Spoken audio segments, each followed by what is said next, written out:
Olá, alunos da segunda série do ensino médio. Eu sou o professor José Carlos Queller, da disciplina de arte, e hoje a gente vai falar sobre o quê? Vamos falar sobre barroco brasileiro. Você já ouviu falar sobre o barroco brasileiro? Primeiro, nossos objetivos. Os objetivos da aula de hoje é analisar a estética barroca brasileira, presente nas igrejas, compreender o contexto histórico, social da época, analisar a obra de mestre Ataíde. A gente vai ouvir falar muito do mestre Ataíde, até depois, que quando a gente fala em barroco brasileiro, a gente já coloca na cabeça Aleijadinho. Aleijadinho é para um outro momento, mas o Ataíde foi muito importante até para o Aleijadinho, né? Então, vamos lá. Pense. Você sabia que o Rio de Janeiro já foi a capital do Brasil? Eu sabia, sou conterrâneo lá do Rio de Janeiro. Então, assim, já ouviu falar no ciclo do ouro? Muitas coisas nós vamos aprender hoje. Então, assim, o contexto histórico, tá, gente? Duas linhas caracterizam o barroco brasileiro. A primeira é Minas, Rio, Bahia e Pernambuco, né? Que é enriquecida pelo comércio do açúcar e da mineração. Então, a gente sabe que teve ali a ideia da Bahia e do Pernambuco, que foram ali, a Bahia, a primeira capital, ali tudo, ela foi muito enriquecida pelo comércio da cana-de-açúcar, que gerou muito tempo como o maior produto ali do Brasil de produção, né? Aí depois se descobre as Minas Gerais lá, e a mineração vai, até por isso que a capital do Brasil passa a ser no Rio de Janeiro, em 1752, nunca esqueci dessa data, 1752, ela passa a ser a capital nacional, justamente porque escoava, a produção do ouro escoava para o porto, né, que a gente sabe da história do Quinto, por aí vai, que não ficava aqui no Brasil, ia lá para a nossa, né, Portugal. Trabalhos e relevos feitos em madeira, com talhas recobertas com finas camadas de ouro, com janelas, cornijas, portas decoradas com detalhamento nas esculturas. E o segundo momento é nas regiões mais pobres, né, que não tinha o açúcar nem o ouro, né, talhas modestas e trabalhos realizados por artistas de menos experientes e famosos. Aqui nessa segunda região a gente pode citar São Paulo, né? São Paulo, naquela época, a população de São Paulo era praticamente 1/5 ou 1/3 da população do Rio de Janeiro, né? Quando a gente fala em ouro, né? Em Minas. Então, o que acontece? A população era pequena. São Paulo cresceu depois com o quê? Com o processo do café, né, gente? O café que foi muito importante para a produção, que alavancou aí a industrialização de São Paulo depois com o tempo.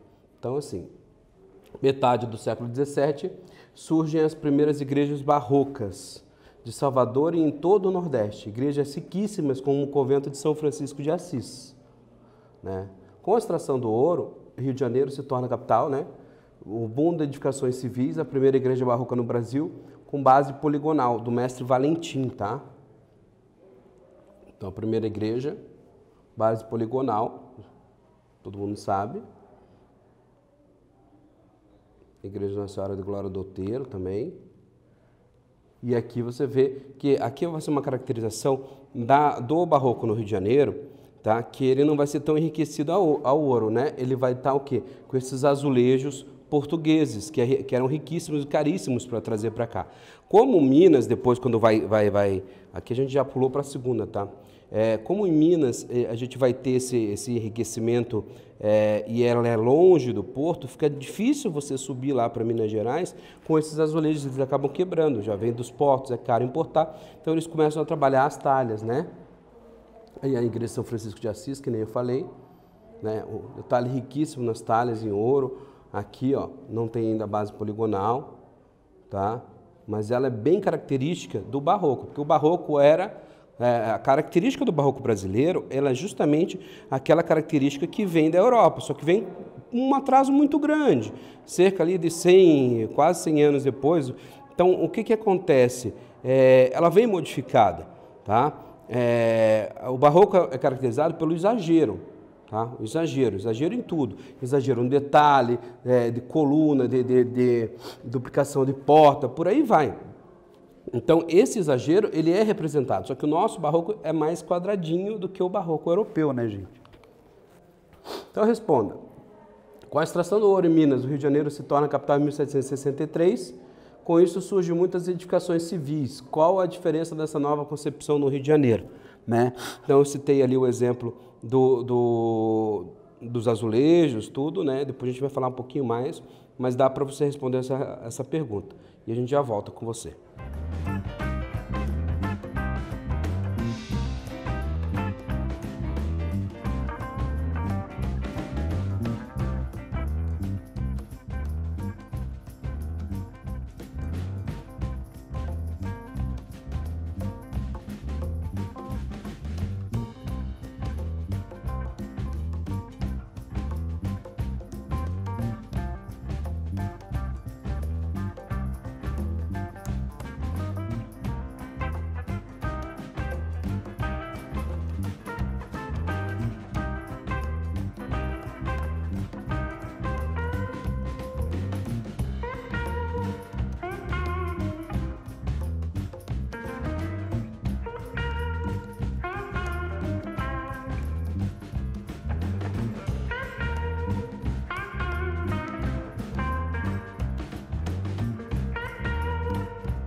De volta aqui, pessoal, lógico, muito fácil falar. Minas, extração do ouro, aí você tem Pernambuco lá, com a grande São Francisco de Assis, você tem uma rica Itália, né? As cornijas muito trabalhadas, muito detalhe que é característica do barroco. Tá? Então, assim, a gente tem aqui, agora, puxando para o Barroco Mineiro. O Barroco Mineiro, ele é o barroco mais incrementadinho, ele é um barroco onde a gente aparece os grandes nomes, né? Se você for ver, né, o surgimento de uma arquitetura propriamente brasileira. Novos vilarejos com crescimento, justamente na produção, né, em volta das minas, a produção ali vai surgindo os vilarejos, as pessoas vão trabalhando em volta, em tudo, e fica melhor. Então, assim, tem a Vila Rica, que hoje é conhecido como Ouro Preto, Mariana, que você já ouviu falar muito aí, com desabamento, tudo.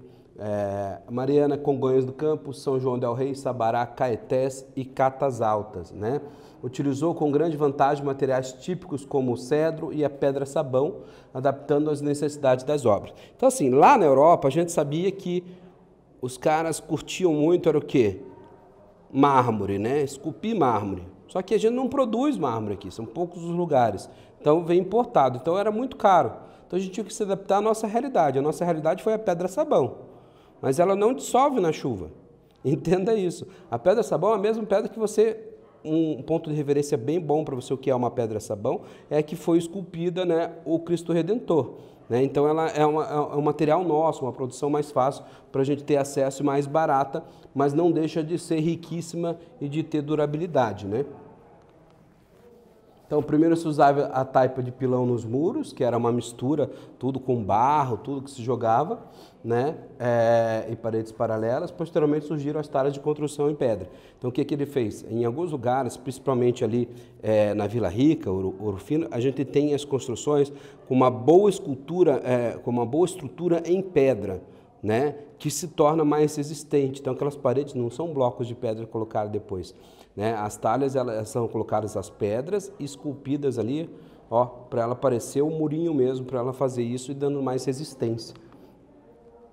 Essa parte aqui, ó, bem bacana de você escutar a Grande Nossa Senhora do Pilar em Ouro Preto, né?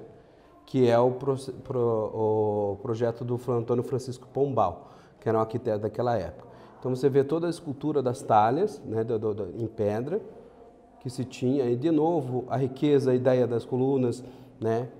Então vamos lá. Você já visitou ou conhece alguma igreja que carrega essas características?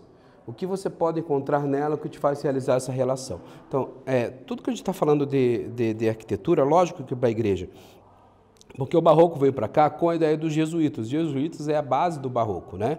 E vieram catequizar tudo. Então, a maioria das construções, elas são voltadas para templos religiosos, princípio básico do barroco, né? Para trazer fiel, para o fiel frequentar aquele espaço, para ele aprender, né? Para ele ficar devoto. Então, sempre você vai ver muito voltado, não vai deixar de ter outros momentos, mas o grosso vai ser sempre voltada para as igrejas católicas, tá? Então, vamos lá, vou deixar você um tempinho para vocês responderem.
Então, pessoal, estamos de volta aqui, lógico, você já visitou alguma igreja, então vamos voltar aqui à característica da igreja.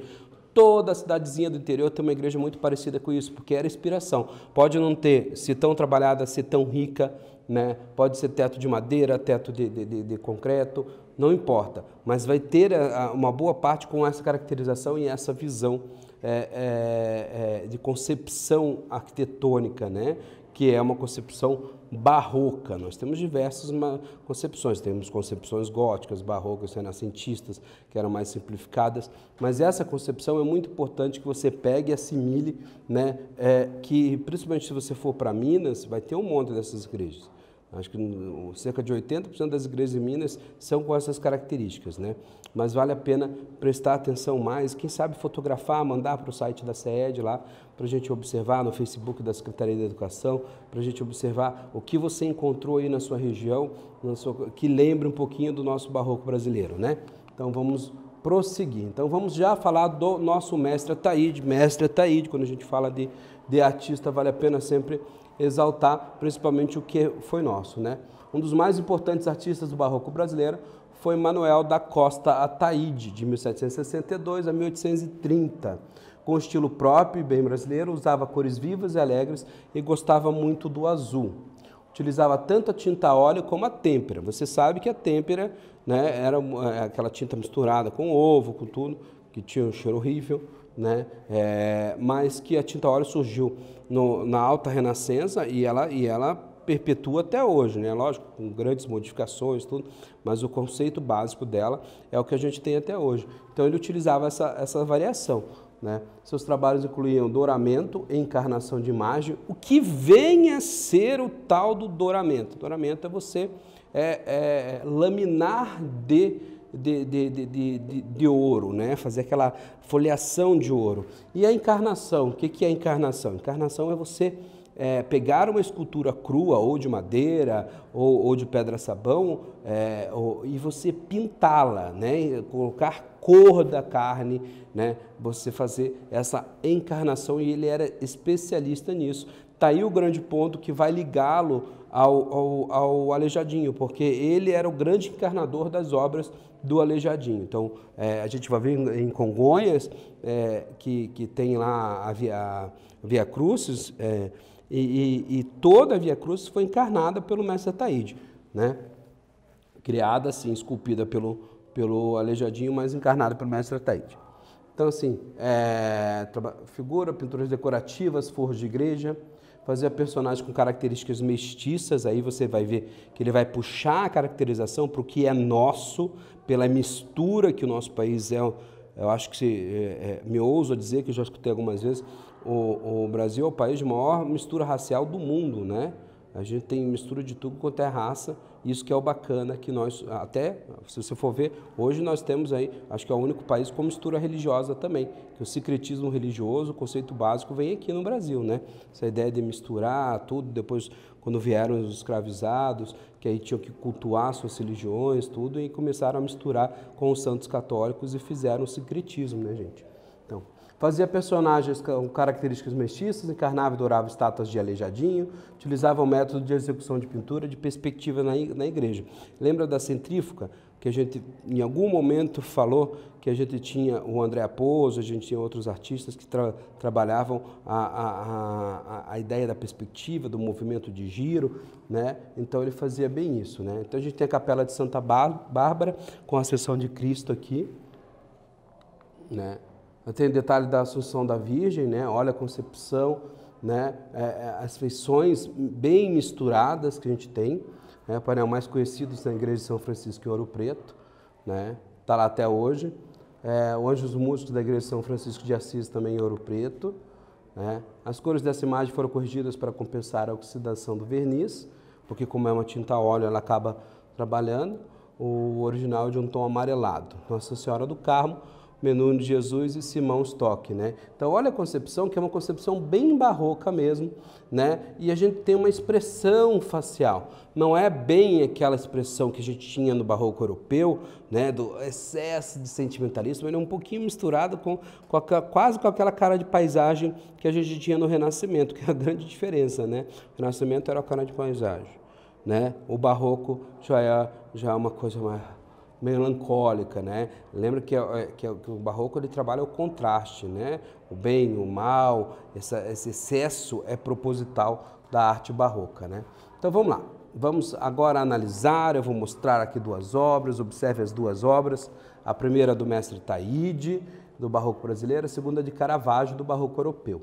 Escreva quais as diferenças e semelhanças. Então a gente falou agora a ideia da concepção visual, olha aqui a obra de Caravaggio, né? A iluminação ela não é tão igual do que a iluminação que a gente tem no barroco europeu, que ela trabalhava muito mais esses contrastes, a gente não vê isso, né? E a expressão é muito mais acentuada no barroco europeu do que no nosso barroco brasileiro, principalmente o barroco focado no mestre Taide, né? Ela é bem misturada com um pouco de caracterização do Renascimento ainda, né? Você ainda tem uma boa parte das figuras centralizadas, o barroco europeu não tem essa centralização, né? Então é um barroco à nossa maneira. Vou deixar você anotar algumas observações que eu fiz aqui e a gente já volta aqui em definitivo ali, hein, pessoal? Não, acho que mais um pouquinho.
De volta aqui, pessoal, dá para escrever bastante coisa sobre isso.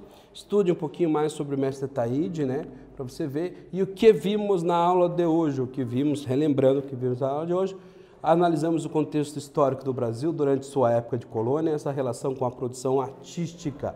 Compreendemos a importância do ciclo do ouro para a produção artística do Brasil, né, que a gente falou, né, que é importante, quando veio o ciclo do ouro, a capital passa em 1763 a vir para o Rio de Janeiro, né, e aí para escoar esse ouro, né, e a gente surge as grandes Minas Gerais, por isso o nome do estado, né, onde tinha diversas cidades ali para extração do ouro, né, que acabou que boa parte não ficou nem aqui no Brasil.